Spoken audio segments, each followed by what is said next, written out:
আসসালামু আলাইকুম সুপ্রিয় দর্শক, এইমাত্র পাওয়া কালবৈশাখী ঝড় ও নিম্নচাপের দানবীয় আপডেটে আপনাদের সকলকে জানাই আন্তরিক শুভেচ্ছা ও অভিনন্দন।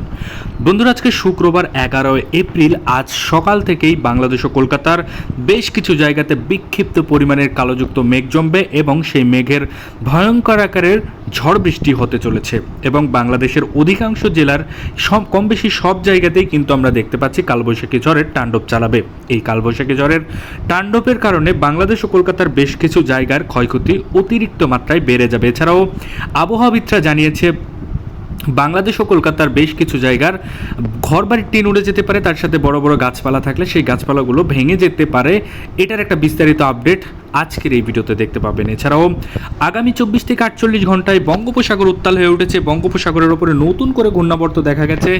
এই ঘূর্ণাবর্তের কারণে কিন্তু ছোটোখাটো ঝড়ের একটা প্রভাব থাকতে পারে বলেই আবহাওয়াবিদরা জানিয়েছে। এই সকল আপডেট আজকের এই ভিডিওতে আপনারা দেখতে পাবেন, তাই দয়া করে সম্পূর্ণ ভিডিওটি দেখবেন এবং আপনি কোন জেলা থেকে আমাদের এই ভিডিওটি দেখছেন সেটা অবশ্যই কমেন্টটিকে জানাতে ভুলবেন না। তাহলে চলুন আজকের এই ভিডিওটি শুরু করা যাক। ভিডিওটি শুরু করার আগে ছোট্ট একটা রিকোয়েস্ট, আপনি যদি আমাদের চ্যানেলের নতুন দর্শক হয়ে থাকেন তাহলে অবশ্যই আমাদের চ্যানেলকে এক্ষুনি সাবস্ক্রাইব করে পাশে থাকা নোটিফিকেশন বেল আইকনটি বাজিয়ে রাখুন। বাংলাদেশ ও কলকাতার আবহাওয়া বার্তার পূর্বাভাস সবার আগে লেটেস্ট আমাদের এই চ্যানেলেই দেখার জন্য।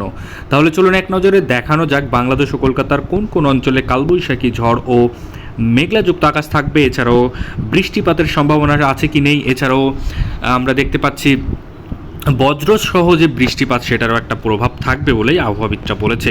চলুন সেটি এক নজর আমরা দেখে আসি। প্রথমে আমরা দেখতে পাচ্ছি কালবৈশাখী ঝড়ের সাথে বজ্রসহ বৃষ্টিপাতের সম্ভাবনা রয়েছে পঞ্চগড়, দেবীগঞ্জ, জলঢাকা, লালমনিরহাট, রংপুর, সৈয়দপুর, ঠাকুরগাঁও, পীরগঞ্জ এবং দিনাজপুরের আশেপাশে আমরা দেখতে পাচ্ছি কালবৈশাখী ঝড়ের সাথে বজ্রসহ বৃষ্টিপাত হবে বলে আবহাওয়াবিদরা জানিয়েছে।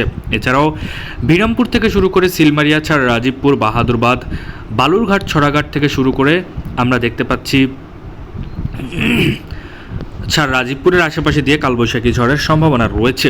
এছাড়াও মহাদেবপুর, বগুড়া, সরিষাবাড়ি, ময়মনসিংহের আশেপাশে দিয়েও কিন্তু বৃষ্টিপাতের সম্ভাবনা রয়েছে সকাল থেকেই। এছাড়াও নালিতাবাড়ি, জামালপুর, ফুলপুর, ময়মনসিংহ, নেত্রকোনার আশেপাশেও কিন্তু আমরা দেখতে পাচ্ছি ঝড়ের এবং বৃষ্টির একটা পূর্বাভাস রয়েছে। এছাড়াও আমরা যদি ঢাকার থেকে দেখি তাহলে ঢাকার দিকে নরসিংদী, ব্রাহ্মণবাড়িয়া, আগরতলা, হোমনা এবং ব্রাহ্মণপাড়া, কুমিল্লার আশেপাশে দিয়ে ঝড় বৃষ্টি হবে বলে আবহাওয়াবিদরা জানিয়েছে।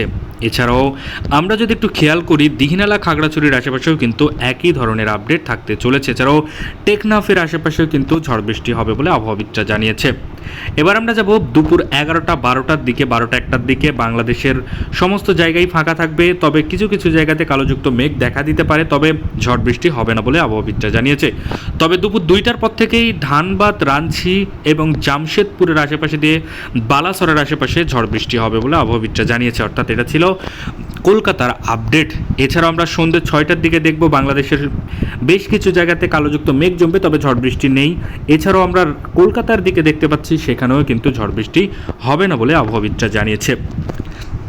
এই ছিল বাংলাদেশ ও কলকাতার আবহাওয়া পূর্বাভাস। এই ধরনের আবহাওয়া পূর্বাভাস যদি আপনি সবার আগে দেখতে চান তাহলে অবশ্যই আমাদের চ্যানেলকে সাবস্ক্রাইব করে সাথে থাকবেন। ধন্যবাদ সবাইকে ভিডিওটি সম্পূর্ণ দেখার জন্য।